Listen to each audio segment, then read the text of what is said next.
A special new exhibition is now taking over Milwaukee's Warehouse Art Museum. The city's only independent contemporary museum is now featuring an exhibition from artist William Kentridge, who is considered one of the greatest living artists of all time. Jenna Wells shows us why this exhibition and this artist is one of a kind in our Sunday morning spotlight. He is one of the major artists in the world today.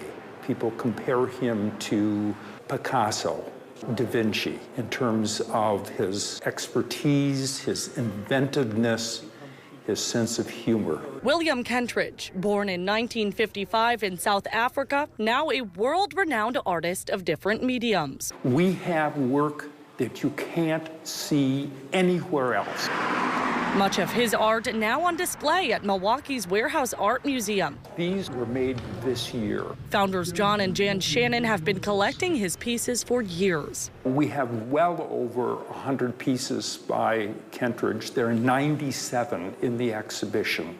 All of the pieces, except one, are from our collection. The exhibition, aptly named See for Yourself, spans decades of art through several platforms. He works in many medias: pastel, charcoal, ink. Kentridge grew up in South Africa among strict apartheid law. This is his grandfather. His parents were both lawyers dealing with high-profile cases like Nelson Mandela. His sense of justice, of injustice, was something that he grew up and lived with. This is sheets of paper. That's what drew John Shannon to Kentridge's art, his reflection of struggle and humanity. There's an expression that he has: making art, making meaning. Kentridge is very much working with issues and has been right from the beginning. Seemingly blank pieces of paper about how do we live a good life, a proper life, in a world which makes it very hard to live that way.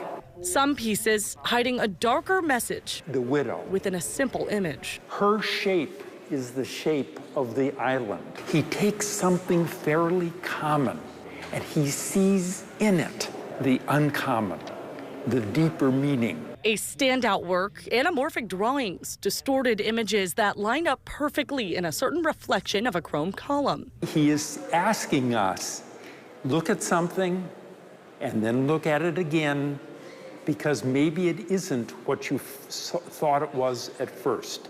It didn't make sense, but when we look at it a second or third time, it makes sense. Some of the pieces are self or family portraits. Others have reoccurring images of typewriters and rotary phones. When you enter this space, the museum, it's almost like we're entering his studio. Among the art is the unique addition of touch stations, interactive installations that aren't original works by Kentridge, but props to insert the visitor into his world. One major piece lent by Kentridge's studio for the exhibition, a flipbook video in a special cinema room. This is an invention.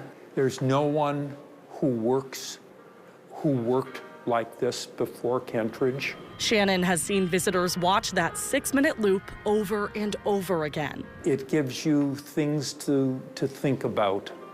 It isn't just something you look at and can walk away from. You walk away from it and it stays with you.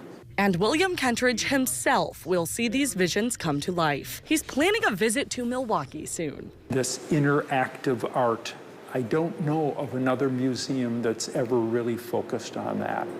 So I think he'll be pleased that we got that. We understand what he's playing with. The Shannons have dreamed of sharing their Kentridge collection for years. The opportunity has been deeply touching. He is a man of ideas that apply to our world, and it would be foolish, it would be selfish just to keep this for ourselves and not share it.